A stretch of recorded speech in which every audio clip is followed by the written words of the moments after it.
السلام علیکم ورحمۃ اللہ لا حول ولا قوة الا باللہ حسبنا اللہ ونعم الوکیل یا حی یا قیوم برحمتک استغیث لا الہ الا انت سبحانک انی کنت من الظالمین ربنا آتنا من لدنک رحمہ وہیئ لنا من امرنا رشدا اللہم صل علی محمد وعلى آل محمد وأصحاب محمد وأزواج محمد وأمة محمد أجمعين إلى يوم الدين آمين. الحمد لله رب العالمين والصلاة والسلام على سيد الأنبياء والمرسلين وعلى آله وأصحابه أجمعين إلى يوم الدين. الحمدللہ آج 13 اگست 2023 کو سنڈے کے دن ہمارا یہ پبلک سیشن نمبر 107 منعقد ہونے جا رہا ہے. آج محرم الحرام 1445 ہجری کی 25 تاریخ بھی ہے. کل انشاءاللہ تعالی پاکستان کا یوم آزادی، حقیقی یوم آزادی جو ہے 14 اگست 2023 آنے والا ہے، تو اس کے حوالے سے میں ہر دفعہ کوئی نہ کوئی پیغام دیتا ہوں. پچھلے سال بھی جو میں نے پیغام دیا تھا وہ رات کو ہمارے ایک بھائی نے اپلوڈ کیا، وہ لگ رہا تھا اس سال کا پیغام ہے. تو اس کا مطلب ہے کہ کوئی تبدیلی نہیں آئی بلکہ حالات زیادہ ورسٹ ہو گئے ہیں. یہی وجہ ہے کہ آپ اس کو 5 سال بعد بھی سنیں گے تو وہی باتیں آپ کو لگیں گی. جو میں نے پرابلم ہائی لائٹ کی تھی، بجائے اس کے کہ ہم خوشنما باتیں کر کے ایک دوسرے کو جھوٹی تسلیاں دے کر اٹھیں، ہمیں پرابلمز کو سمجھنا چاہیے. میرا خیال ہے اس وقت ملک مزید خطرناک صورتحال سے گزر رہا ہے. اس کی وجہ یہ ہے کہ دہشت گردی کا عفریت دوبارہ باہر آ چکا ہے، اور جو چیزیں ضرب عضب اور رد الفساد کے بعد کافی حد تک ایڈریس ہو گئی تھیں، وہ پرابلمز دوبارہ سے مختلف جگہوں پر نظر آنا شروع ہو گئے ہیں.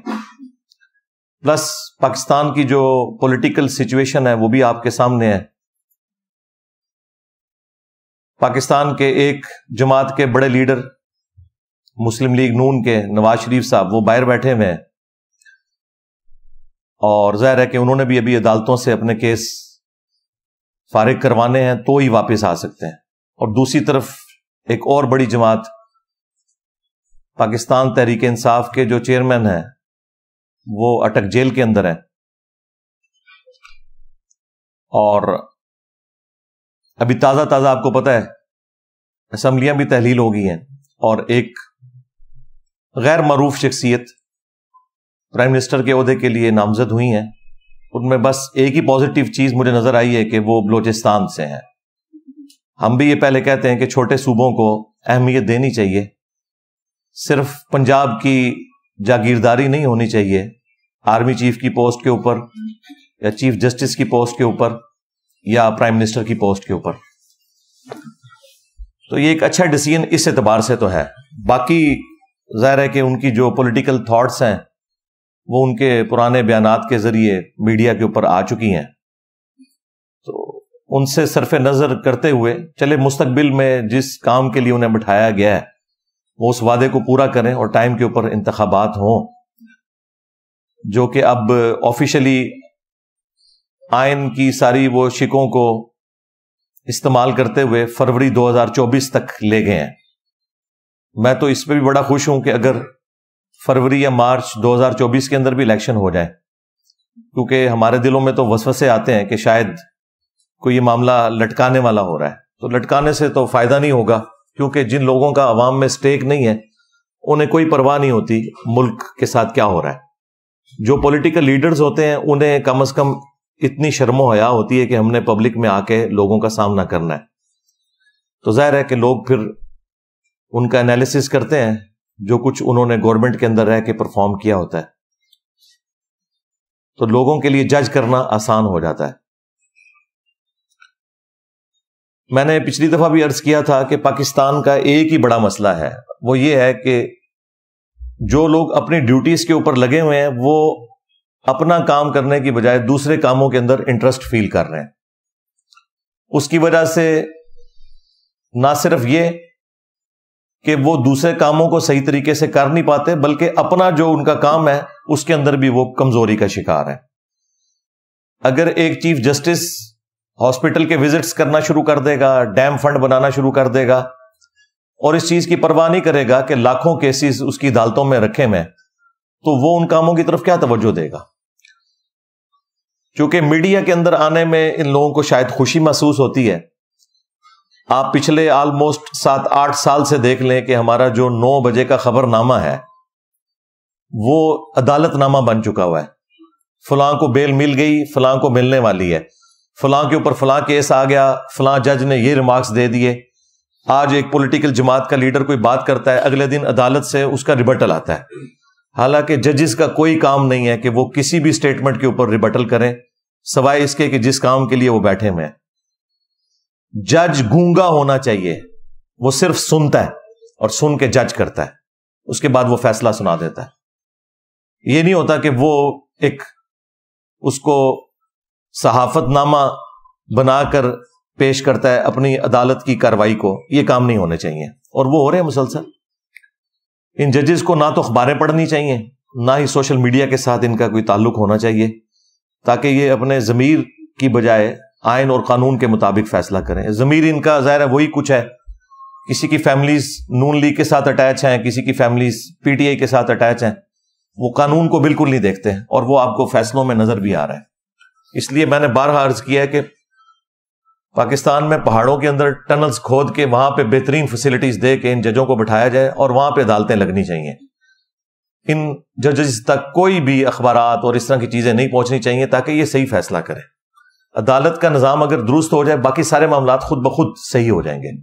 ہمارے ملک کا سب سے بڑا مسئلہ یہ ہے کہ عدالتیں اپنا کام صحیح طریقے سے نہیں کر رہی، انصاف کے ساتھ بھی نہیں کر رہی، ٹائملی بھی نہیں کر رہی، اور الٹا تنخواہیں یہ سب سے زیادہ لے رہے ہیں، اور پھر لوگوں کو بیٹھ کے یہ بھاشن دے رہے ہوتے ہیں. دوسری طرف ہماری جو اسٹیبلشمنٹ ہے، انہوں نے تازہ توبہ کی تھی، لیکن پھر 9 مئی ہو گیا. اس سے قطع نظر کہ 9 مئی پلانڈ تھا یا ان پلانڈ تھا، اس کے پیچھے کون تھا، لیکن جو قرائن بتا رہے ہیں وہ یہ ہے کہ چیئرمین پی ٹی آئی اپنے آپ کو کسی بھی صورت اس سے علیحدہ نہیں کر سکتے، کیونکہ شروع میں انہوں نے اس کے ٹیسٹ کو فیل کیا اور ببانگ دوہل کہا کہ یہی ایسا ہی ہونا چاہیے تھا، جب مجھے پکڑیں گے تو آندہ بھی ایسا ہوگا. بعد میں وہ جتنی بھی کلیریفیکیشنز دیں، چونکہ شروع میں انہوں نے ایسی سٹیٹمنٹس دی ہیں جس سے ایک عام آدمی یہی رزلٹ نکالے گا کہ وہ اس کے پیچھے تھے. اب وہ بھلے کہیں کہ میں اس کے پیچھے نہیں تھا، یہ غلط ہوا، لیکن وہ جو 10,000 لوگ پکڑے ہوئے ہیں وہ کوئی خلائی مخلوق تو نہیں ہے، وہ پی ٹی آئی کے کارکن ہی ہیں. تو بڑی مشکل سے یعنی یہ ایک سفر طے ہونا شروع ہوا تھا، لیکن پھر وہ جس طرح 99 کے اوپر جا کے سانپ کاٹ جاتا ہے، وہ سانپ کاٹنے والا مسئلہ ہو گیا ہے. اب اسٹیبلشمنٹ پہلے سے بھی زیادہ مضبوط ہو کر پاکستان کی سیاست میں آ چکی ہے، اور جو بڑے ڈیموکریسی کے چیمپئنز تھے، پیپلز پارٹی، مسلم لیگ نون، جو اپنے آپ کو پریزنٹ کرتے تھے کہ ہم ڈیموکریسی کے چیمپئن ہیں، ووٹ کو عزت دو اور اس قسم کے سارے نعرے لگاتے تھے، وہ آ کے اب جسٹیفائی کر رہے ہیں وہ تمام ایکٹیویٹیز کہ جو نہیں ہونی چاہیے ملک کے اندر. اور وہ کہہ رہے ہیں چونکہ 9 مئی ہوا ہے لہٰذا اب وہ بالکل ہاتھ دھر کے سائڈ پہ بیٹھ گئے ہیں اور انہوں نے معاملات دوسروں کے سپرد کر دیے ہیں. یہ کوئی اچھی چیز نہیں ہے ان دا لانگ ٹرم، کیونکہ وقت بدلتے دیر نہیں لگتی. یہی عمران خان صاحب کی آپ نے تمکنت، غرور، تکبر اور سریا ان کے اندر جو گھسا ہوا تھا وہ بھی دیکھا ہے، اور آج دیکھیں کہ ان کی کیا حالت ہے. جب اتارے گئے تھے میں نے اس وقت بھی 40 منٹ کی لائیو سیشن میں گفتگو کی تھی. میری ایک بات ان 1.5 سال کے اندر صحیح ثابت ہوئی ہے. تو اب بھی ان کو اب ہوش کے ناخن لینے چاہیے اس حوالے سے، اور دیکھیں کیسا مکافات عمل ہے. وہی کیس جو 2017 میں نواز شریف صاحب کے اوپر بنا مس ڈکلیریشن کا، اور اقامے کی بنیاد کے اوپر انہیں نکالا گیا. باقی جو کرپشن والا ایک معاملہ تھا وہ تو نہ ادھر کی عدالتیں ثابت کر سکیں نہ یو کے کی عدالتیں ثابت کر سکیں، الٹا ان کو کلین چٹ ملی. تو اس کے بعد میں تو کم از کم کسی کے اوپر اس اعتبار سے الزام لگانے کے لیے تیار نہیں ہوں. اب یہاں پر بھی جو توشہ خانہ کیس ہے وہ بھی مس ڈکلیریشن کا ہے. یہ جس کیس میں ابھی ان کو سزا ہوئی ہے چیئرمین پی ٹی آئی کو، جس کو وہ گھڑی چوری کیس کہہ رہے ہیں، وہ گھڑی چوری کیس نہیں ہے، بلکہ انہوں نے الیکشن کمیشن کے جو فارم کے اندر جو اثاثوں میں ان چیزوں کو شو کرنا تھا وہ نہیں کیا. سیم وہی کیس ہے جو نواز شریف صاحب کا تھا، بلکہ یہ تھوڑا ورسٹ ہی ہے. انہوں نے تو تنخواہ جو بنتی تھی اپنے بیٹے سے نہیں لی، یہاں پر تو انہوں نے وہ سب کچھ اویل کیا، کروڑوں روپے میں وہ گھڑیاں بیچی. ان گھڑیوں کے بیچنے کو ایتھیکلی تو کوئی غلط کہہ سکتا ہے، قانونی طور پہ کوئی غلط چیز نہیں تھی. اور قانوناً جو چیز غلط ہے وہ توشہ خانہ سے کسی بھی پرائم منسٹر یا آرمی چیف یا چیف جسٹس کو تحفہ دینا ہے، کیونکہ اسلام میں جو توشہ خانہ ہے بیت المال ہے، اس کی ملکیت عوام المسلمین کی ہوگی اور وہ غریبوں کے اندر تقسیم ہوگا مال غنیمت کے طور پر. زکوٰۃ فنڈ اور یہ ساری چیزیں ایک ہی پول کے اندر آئیں گی. بہرحال اس کے اوپر میں پہلے بھی بول چکا ہوں کافی دفعہ. یہاں پر یہ ہے کہ انہوں نے ڈکلیئر نہیں کیا تھا اپنے اثاثوں کے اندر، اور وہی کیس ان کے اوپر بنا اور اس کے اوپر وہ 5 سال کے لیے نااہل ہو گئے.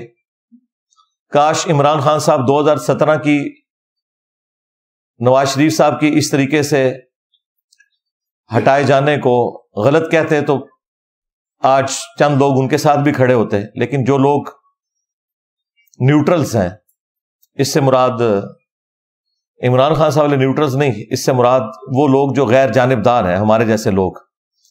ہم تو یہ کہیں گے کہ اس وقت بھی غلط ہوا تھا، اب بھی غلط ہوا ہے.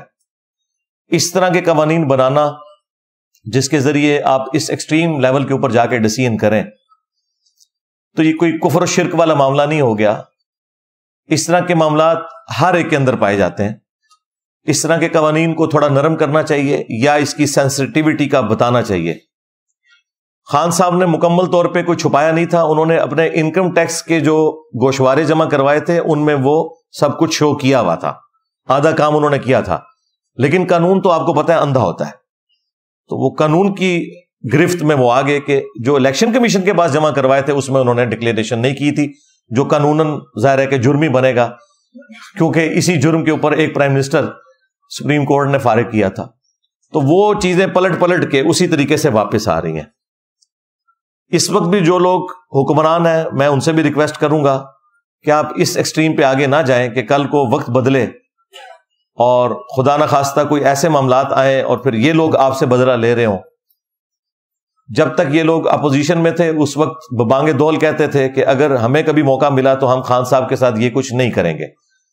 لیکن ایک ایک کر کے وہ ساری کی ساری چیزیں ہوتی بھی آپ کو نظر آ رہی ہیں. عدالتیں بھی کس طرح مینج ہو رہی ہیں وہ بھی آپ کو نظر آ رہا ہے، اور کس طریقے سے معاملات کو بگاڑا جا رہا ہے. اس میں خان صاحب کا بھی قصور ہے، اور ہم ان کو اس وقت بھی سمجھا رہے تھے کہ آپ پولیٹیشنز کے ساتھ بیٹھیں، otherwise at the end of the day انہی پولیٹیشنز نے ہی آپ کو بینیفٹ پہنچانا ہے. جن لوگوں کے ساتھ آپ امیدیں وابستہ کیے ہوئے ہیں انہوں نے آپ کے کوئی کام نہیں آنا، کیونکہ وہ ہر زمانے میں ٹیشو پیپر کی طرح لوگوں کو استعمال کر کے پھینک دیتے ہیں اور ایک سٹیپ آگے بڑھ جاتے ہیں.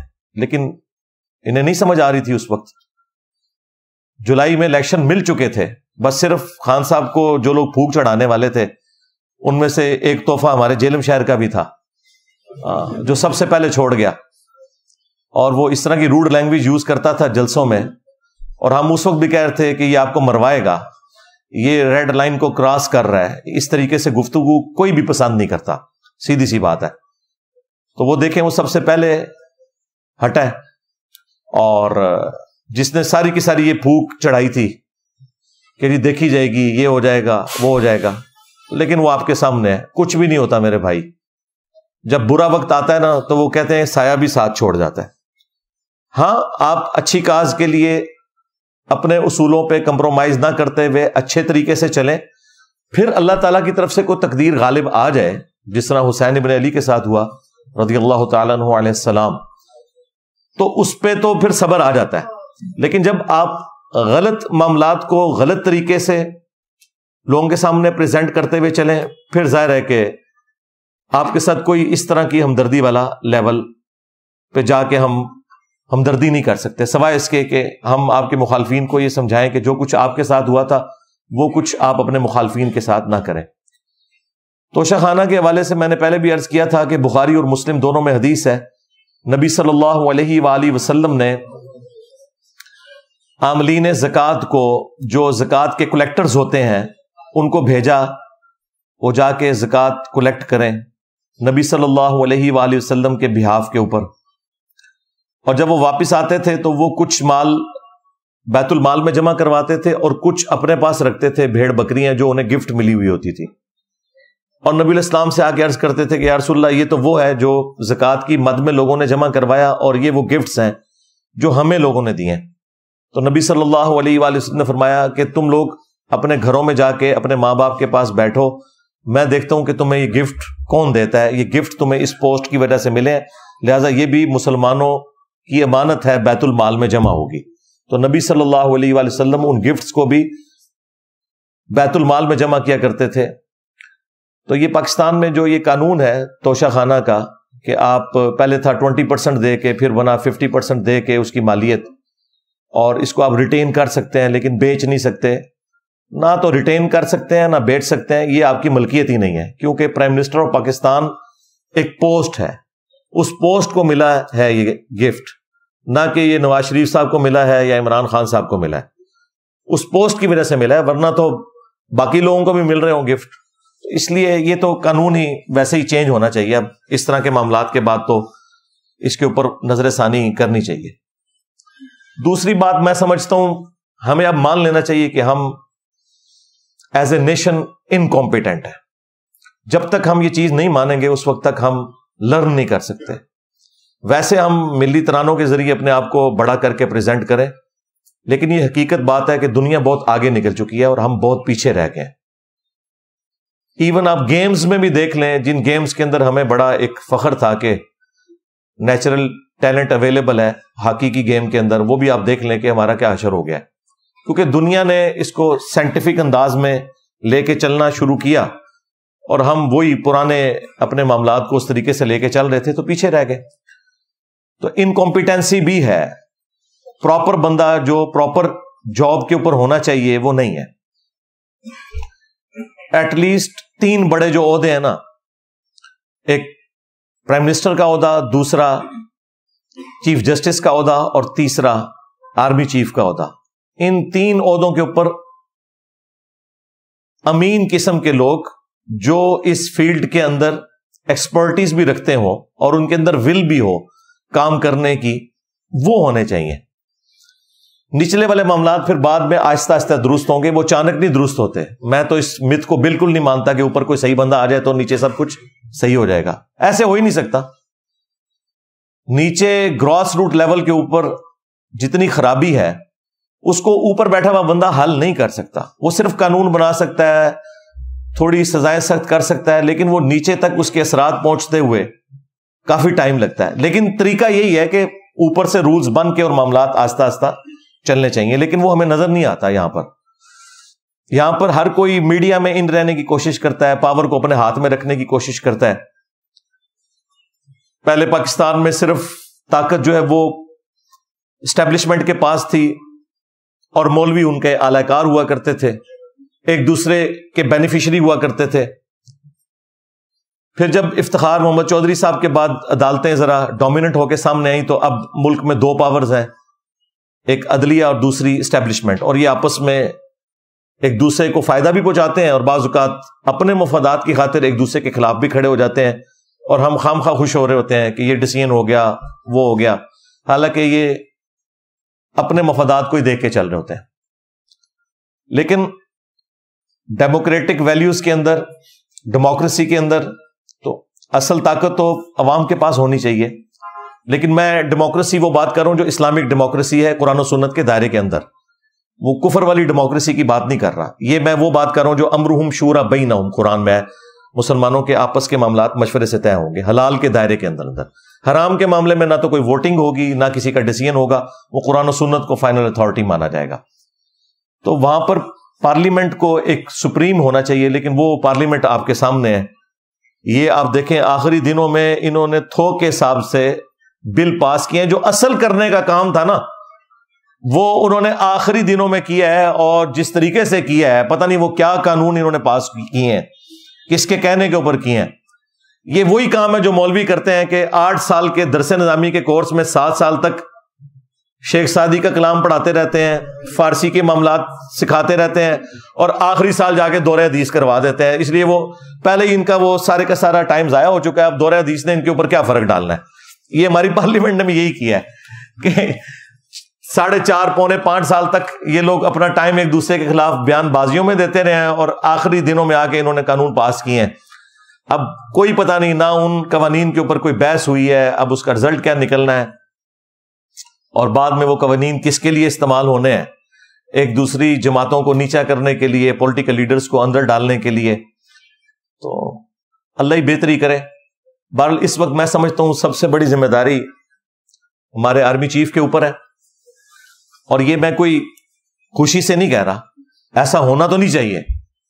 پرائم منسٹر کا کام ہے کہ وہ اس طرح کے ڈیسیژن کریں، لیکن چونکہ اب ایک گراؤنڈ ریئلٹی تو ہے، اس کو انکار تو نہیں کیا جا سکتا کہ پریکٹیکلی سب سے پاورفل پرسنالٹی آرمی چیف ہی پاکستان کے اندر ہوتا ہے، اور اب تو بہت زیادہ پاورفل ہو گئے ہیں 9 مئی کے بعد۔ تو ان کے اوپر اب ذمہ داری بھی ہے کہ اگر وہ پاکستان کو صحیح آگے لے کے چلنا چاہتے ہیں تو جس کی ڈیوٹی ہے وہ اس کو کرنے دیں، نہ عدالتوں میں کوئی انٹروین کریں، نہ پالیٹکس کے اندر۔ اور اگر انہیں یہ خدشہ ہے کہ اس سے کوئی فوج کی ساکھ کو نقصان ہو جائے گا تو ٹھیک ہے یار، مل بیٹھ کے اب کوئی معاملہ حل کر لیں۔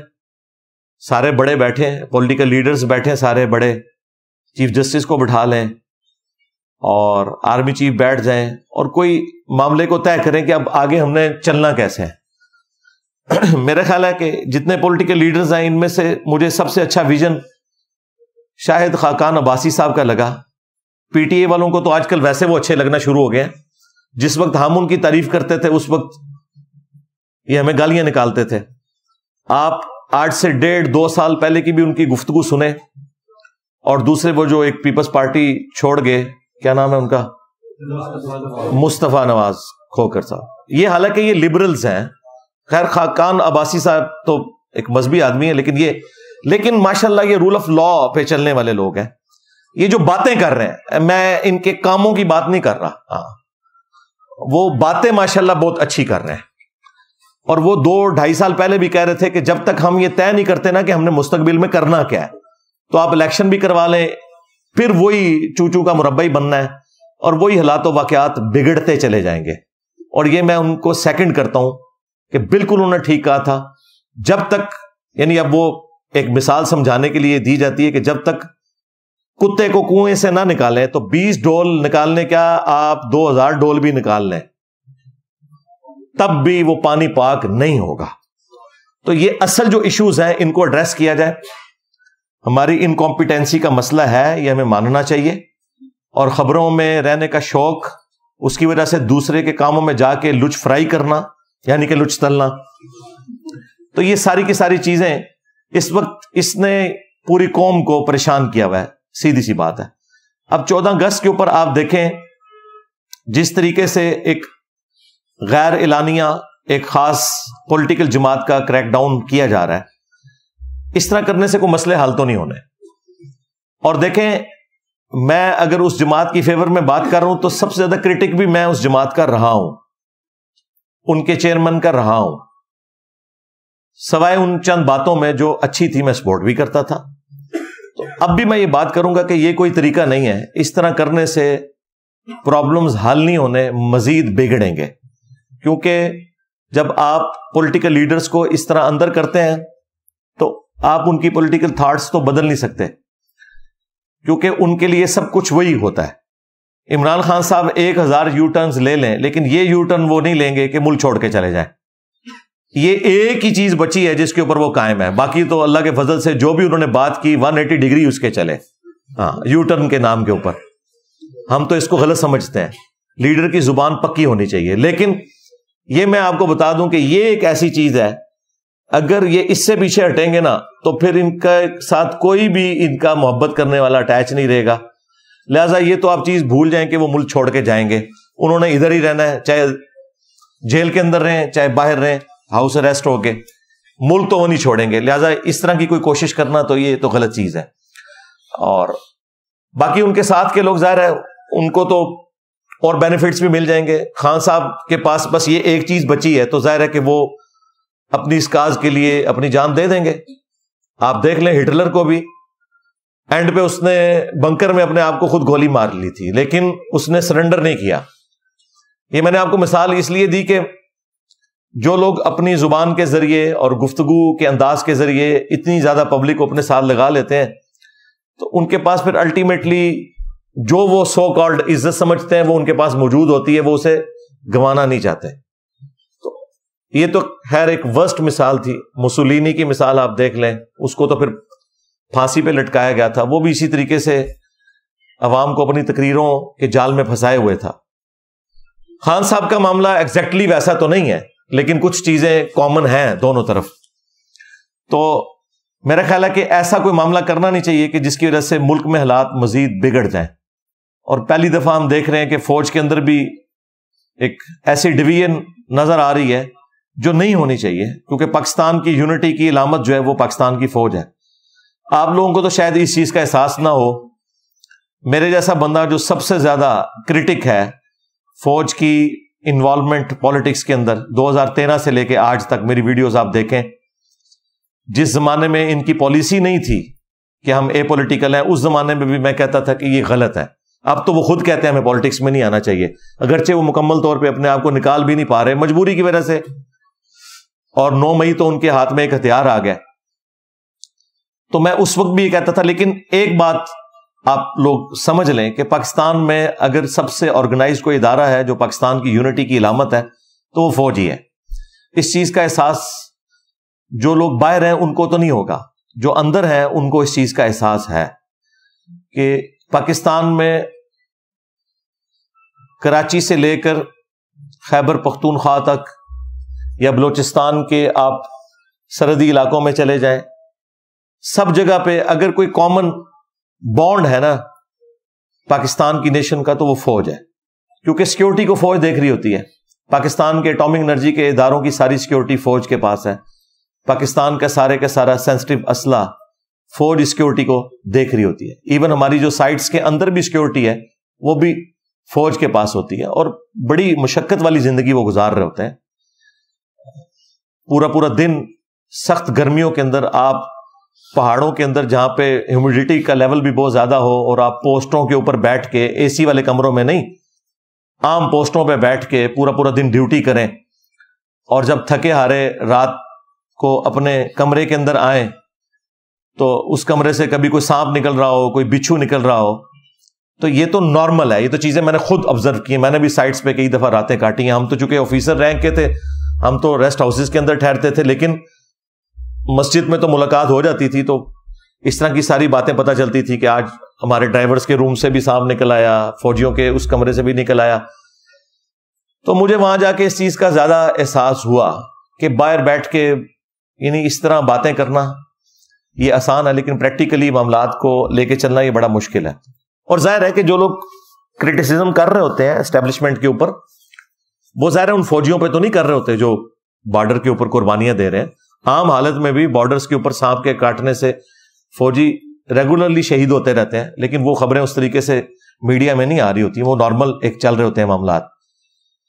تو عام عوام تو عام فوجیوں سے تو محبت کرتی ہے, صرف یہ جو پالیٹکس میں چند ایک بڑے لوگ انوالو ہوتے ہیں اس کی وجہ سے تھوڑا سا ایک ان لوگوں کے دلوں میں اس حوالے سے چیزیں آتی ہیں جو ان کو بھی خود احساس ہے. لیکن ظاہر ہے کہ اب وہ 70-75 سال کے پھنسے ہوئے ہیں اس معاملے میں, نکلنے کے لیے انہیں ٹائم چاہیے, اور میرا خیال ہے ایک دوسرے کو ٹائم دینا چاہیے تاکہ معاملات بہتری کی طرف جائیں.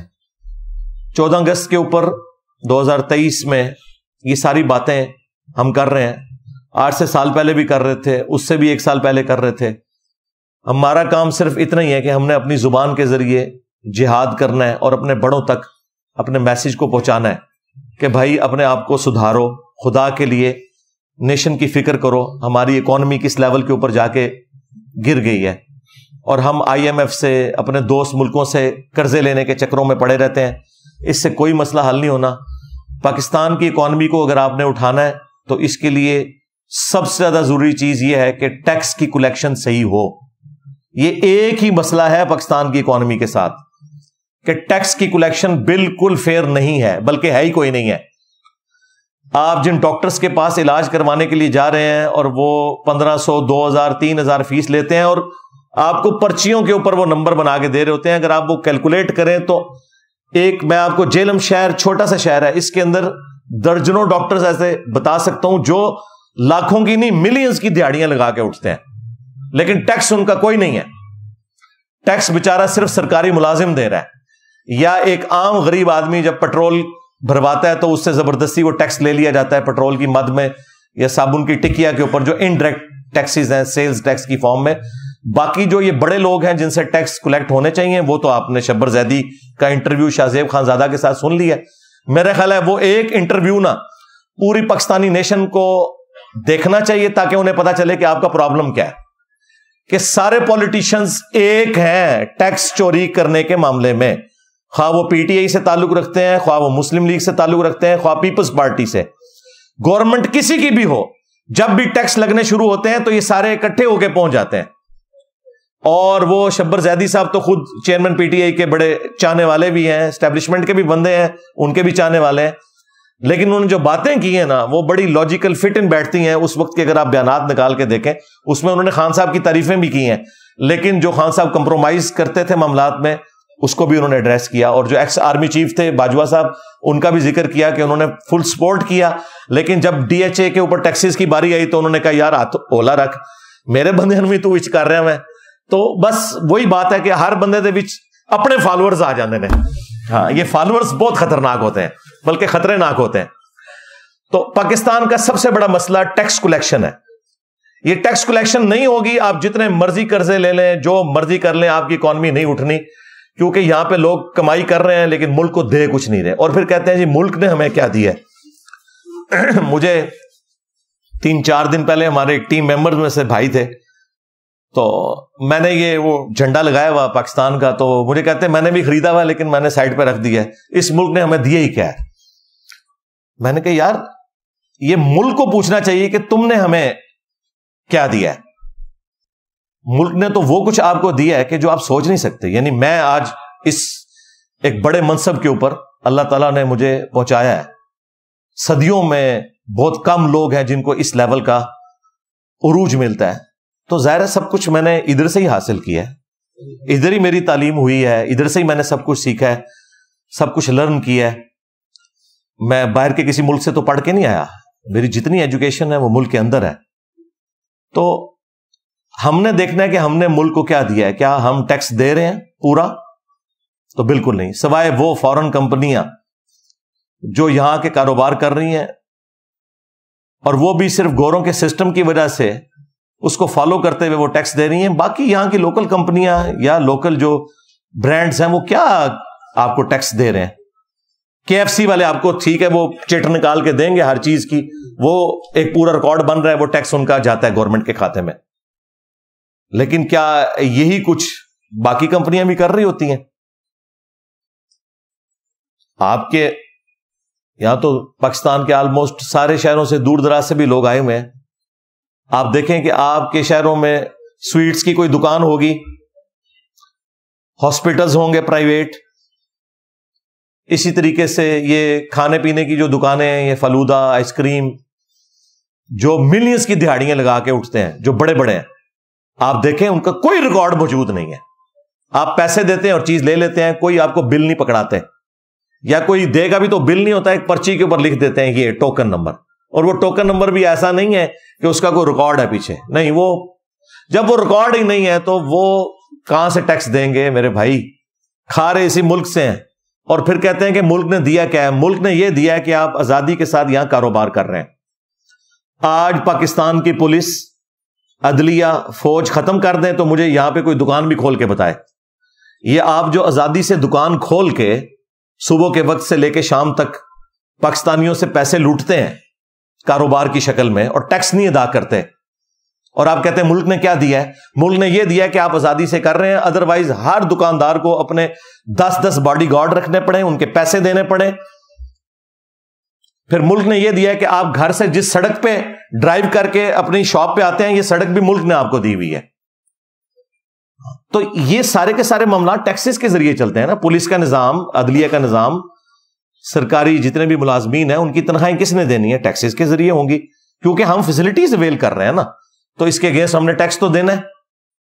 آج بھی یہ جو وابڈا آپ کو بجلی دے رہا ہے، یعنی ان کو آلموسٹ 40-50 روپے کا ایک یونٹ پڑ رہا ہے. ظاہر ہے کہ وہ تیل سے بجلی بنا رہے ہیں، لیکن آپ کو وہ دے رہے ہوتے ہیں 20 روپے، 22 روپے، 25 روپے، اور ہم کہتے ہیں جی ریٹ چڑھ گیا. ریٹ ابھی بھی تو چڑھ رہا ہے نا، ابھی بھی ہر یونٹ میں 15 سے 20 روپے گورنمنٹ ڈالتی ہے، تب جا کے آپ کو 25 روپے کا وہ یونٹ پڑتا ہے. ظاہر ہے ہمارے ساتھ ایک مسئلہ ہے، غریب ملک ہے، ہم نے جس ٹائم کے اوپر کوئی کام کرنے تھے وہ نہیں کیے ہوئے، ڈیمز ہم نے نہیں بنائے ہوئے. ہماری ریلوے کا حال بھی آپ کے سامنے ہے، لوگوں نے اپنے ذاتی سروسز کی خاطر ریلوے کا بیڑا غرق کر دیا. ورنہ اتنے بڑے لیول کی جو تجارت ہے وہ تو ریلوے کے ذریعے ہونی چاہیے، جو آج پرائیویٹ ہو رہی ہے. تو کوئی ایک مسئلہ تو ہمارے ساتھ نہیں جڑا ہوا. تو سب سے بڑا ایشو یہ ہے کہ یہ لوگ ٹیکس نہیں دیتے. جب تک ٹیکس جمع نہیں ہوگا اس ملک کا کچھ نہیں بننا. یہ میری بات آپ نے یاد رکھنی ہے. پاکستان کا صرف ایک علاج ہے کہ ٹیکس ہو. باہر کے ملکوں کی آپ مثالیں دیتے ہیں، 100 روپے کماتے ہیں تو 40 روپے ٹیکس دیتے ہیں. 100 روپے میں 40 روپے اور یہاں پہ لوگ 1 روپیہ بھی ٹیکس نہیں دیتے. وہ آٹے میں نمک بھی نہیں جو وہ دے رہے ہیں. جو ان کی ایک دن کی کمائی ہے نا، یہ بھی یہ نہیں دیتے ٹیکس کی مد میں، اور 365 دن یہ کماتے ہیں. اور سارے آپ اداروں میں بھی دیکھ لیں، اسی طریقے سے یہ سارے معاملات پھر ٹریگر کرتے چلے جاتے ہیں. جب تک ہم ٹیکس کلیکشن اپنی بہتر نہیں کرتے اس وقت تک کچھ نہیں بننا. دوسرا، پڑھے لکھے لوگوں کے لیے تو میرا یہی مشورہ ہے کہ میرے بھائی اب اس ملک میں آپ کے لیے کچھ نہیں ہے سوائے اس کے کہ آپ انزائٹی کا شکار ہوں گے. تو بہتر یہ ہے کہ آپ میں سے جس کا بھی کوئی ایسا معاملہ سیدھا ہوتا ہے دوسرے ملکوں میں نکلیں، وہاں جابز کریں، اور یہ کوئی ایب والی بات نہیں، اور ریمیٹنس پاکستان کو بھیجیں. آپ بھی پاکستان کی ترقی میں حصہ ڈال رہے ہوں گے. آج بھی آپ دیکھیں، کل بھی رات کو میں اسٹیٹ بینک کے فگرز دیکھ رہا تھا، $6 ارب روشن ڈیجیٹل اکاؤنٹ کے اندر آئے ہیں، جو ایک ریکارڈ اماؤنٹ تھی. لوگوں نے، ظاہر ہے وہ اس لیے آ رہے ہیں کہ بھی اتنا سود پاکستان کو دینا پڑ رہا ہے پیسے اکٹھے کرنے کے لیے، جو باہر کے ملکوں میں بینکوں کا اتنا سود نہیں ہے. 2%، 3% سے زیادہ بینک سود نہیں دیتے ہیں. آپ کے بینک جو ہے وہ 20%، 22-25% سود دے رہے ہیں. تو ظاہر ہے لوگوں نے پیسے جمع کروانے. ہم بڑے خوش ہو رہے ہیں کہ $6 ارب آ گئے، تو یہ جو $6 ارب آئے اس کے اگینسٹ پاکستان کو کیا کچھ پے کرنا پڑ رہا ہے؟ At the end of the day نقصان ہی اٹھا رہے ہیں. تو اس لیے جو لوگ پڑھے لکھے لوگ ہیں دوسرے ملکوں میں جائیں، وہاں جا کے جابز کریں، اپنے ملک کے اندر ریمیٹنس بھیجیں. اور یہاں پہ جو لوگ جن کو اللہ تعالیٰ نے اسودہ حال کیا ہے، ان کو چاہیے کہ جو فیسلٹیز وہ خود اپنے ذات کے اندر مینج کر سکتے ہیں. مثلا فیکٹری آنرز کا کوئی کام نہیں ہے کہ وہ وابڈا سے سستی بجلی لیں. ان کو چاہیے اپنے سولر پلانٹس لگائیں اور بجلی اپنی خود پروڈیوس کریں. پاکستان خوش نصیب ملکوں میں سے ہے جہاں 330 دن سورج نکلتا ہے. اس لیے میں نے سولر کے اوپر اتنی تفصیلی ویڈیو ریکارڈ کروائی تھی. اس میں نے DHA، barrier town, city housing اور باقی اسکیمز کو میں نے یہ کہا تھا کہ آپ لوگوں کے پاس وہ لوگ آ کے رہ رہے ہیں جن کے پلاٹس ہی کروڑوں میں ہیں. اگر وہ 20-25 لاکھ روپیہ، 30 لاکھ روپیہ لگا دیتے ہیں سولر سسٹم کے اوپر 8 kVA کا یا 10 kVA کا، تو نہ صرف ان کے لیے فائدہ مند ہے بلکہ غریب لوگوں کو بجلی سستی ملے گی، کیونکہ وہ یونٹس جو انہوں نے استعمال کرنے تھے اب وہ غریب لوگوں تک پہنچیں گے. پاکستان کے پاس بجلی کی کیپیسٹی ہے 2050 تک کی. آپ کو پتہ ہے لوڈ شیڈنگ اس لیے ہو رہی ہے کہ ہمارے پاس تیل نہیں ہے جس کے ذریعے ہم بجلی پروڈیوس کر سکیں. ہمارا مسئلہ سستی بجلی ہے. ہمارے پاس پلانٹس موجود ہیں. آج آپ تیل مفت کہیں سے لیں تو بجلی سرپلس ہے. اتنے پلانٹس ہم لگا چکے ہیں لیکن اس کو چلانے کے لیے ہمارے پاس تیل نہیں ہے. یہ اصل مسئلہ ہے ہمارا. تو وہ تو کبھی بھی حل نہیں ہونا. اس لیے ابھی یہ جو پرائم منسٹر نے 1 لاکھ ٹیوب ویلز سولر کے اوپر شفٹ کرنے کا اعلان کیا ہے. اللہ کرے سب کو مل جائیں, یہ بہت اچھا ڈیسیژن ہے. 25 سال کے لیے کم از کم 1 لاکھ ٹیوب ویل جو ہے وہ بجلی تو یوز نہیں کریں گے. انڈیا آپ کے پڑوسی ملک میں ایک صرف سولر انہوں نے پلانٹ لگایا ہے بہت بڑی زمین کے ایریا کے اوپر, جس کی کیپیسٹی 22,000 میگا واٹ ہے. یعنی پاکستان پورا جتنا بجلی استعمال کرتا ہے نا, وہ ایک سولر کے ان کے سسٹم سے اچیو ہو رہی ہے. ہاں تو دیکھیں ادھر بھی تو یہ سارے معاملات ہو رہے ہیں. وہاں پہ بھی کرپشن ہے, وہاں پہ بھی پولیٹیکل لیڈرز کھاتے ہیں, لیکن ملک کے اوپر لگاتے بھی ہیں. لیکن کم از کم وہاں پر لوگ اپنا اپنا کام کافی حد تک کر رہے ہیں. فوج پالیٹکس میں اتنی دخل نہیں دیتی, عدلیہ بھی اپنا کام کرتی ہے. ٹھیک ہے کمزوریاں وہاں پہ بھی ہیں, لیکن یہاں پہ تو بہت بڑے لیول کی کمزوریاں ہیں. تو یہ 14 اگست کا میرا پیغام تھا اپنے بڑوں کے لیے بھی, چھوٹوں کے لیے بھی, عوام الناس کے لیے بھی, کہ اپنے اوپر نظر ڈالیں. اور یہ جو میڈیا کے اندر ایک دوسرے کو ڈی فیم کرنے کے لیے سوشل میڈیا کے اوپر اس طرح کی پوسٹیں لگانا, گالی گلوچ کرنا, اداروں کے خلاف کرنا یا پولیٹیکل لیڈرز کے خلاف کرنا, یہ بالکل غلط ہے. سب ہمارے ہیں, ٹھیک ہے, ڈیویٹ ہو گئے, ہم ان کی اصلاح کی کوشش کریں گے, ان کے لیے دعا کریں گے. اور آخر میں پوری پاکستانی نیشن کو بالخصوص اور باقی امت کو بالعموم 14 اگست 2023 کی مبارک دوں گا, اور سب سے ریکویسٹ کروں گا کہ اللہ کے حضور دعا کریں کہ اللہ تعالیٰ پاکستان کے لیے آسانیاں فرمائے. بلکہ میرا خیال ہے اس موقع پہ ہمیں دعا بھی کرنی چاہیے.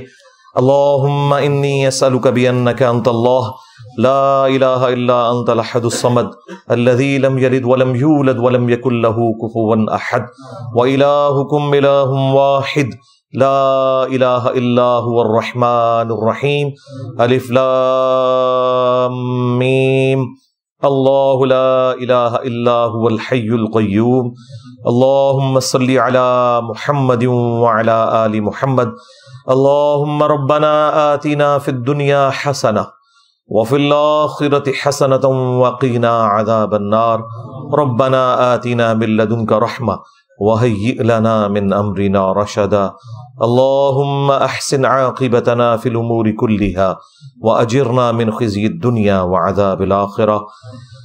اے اللہ ہمارے ماں باپ کی, ہمارے بیوی بچوں کی, پوری امت کی تمام دینی دنیاوی جسمانی روحانی ظاہری باطنی پریشانیاں تکلیف مصیبتیں دکھ بیماریاں دشواریاں دور فرما. اے اللہ ہمارے ملک پاکستان کی خیر فرما, اندرونی اور بیرونی خطرات سے محفوظ فرما, پورے عالم اسلام کی خیر فرما, بالخصوص چائنا میں, انڈیا میں, کشمیر میں, فلسطین میں, یمن میں, عراق میں, شام میں, افغانستان میں, پاکستان میں, جہاں کہیں بھی مسلمان قسم پرسی کی زندگی گزار رہے ہیں, غیب سے ان کی عزت آبرو جان و مال کی حفاظت فرما. اے اللہ ہمارے ملک پاکستان کو دن دگنی رات چوگنی ترقی عطا فرما. اے اللہ یہ مشکلات جو مسلسل سٹارٹ سے ہی ہمارے ساتھ اٹیچ ہیں, اے اللہ ان مشکلات کا خاتمہ فرما. اے اللہ اصلاح کی کوئی راہ نکال دے, ہمارے آنے والی نسلوں کا مستقبل اس ملک کے اندر بہتر ہو جائے. اے اللہ حاضرین کے دلوں میں نیک اور جائز جو دعائیں ہیں قبول فرما. اے اللہ حاضرین کے جو چھوٹے بڑے رشتہ دار فوت ہو چکے ان کی مغفرت فرما, جو بیمار ہیں انہیں شفاء کلی عطا فرما. یہ تمام دعائیں تمام دنیا کے مسلمانوں کے حق میں قبول و منظور فرما. جن جن بھلائیوں کا سوال تیرے محبوب صلی اللہ علیہ وآلہ وسلم نے تجھ سے کیا, تمام مسلمانوں کے حق میں قبول و منظور فرما. جن جن چیزوں کے شر سے تیرے محبوب صلی اللہ علیہ وآلہ وسلم نے تیری پناہ طلب کی, تمام مسلمانوں کو ان چیزوں کے شر سے اپنی پناہ عطا فرما. سبحان ربک رب العزت عما یصفون وسلام علی المرسلین والحمد للہ رب العالمین وصلی اللہ علی النبی الکریم وعلی آلہ واصحابہ اجمعین الی یوم الدین. آمین.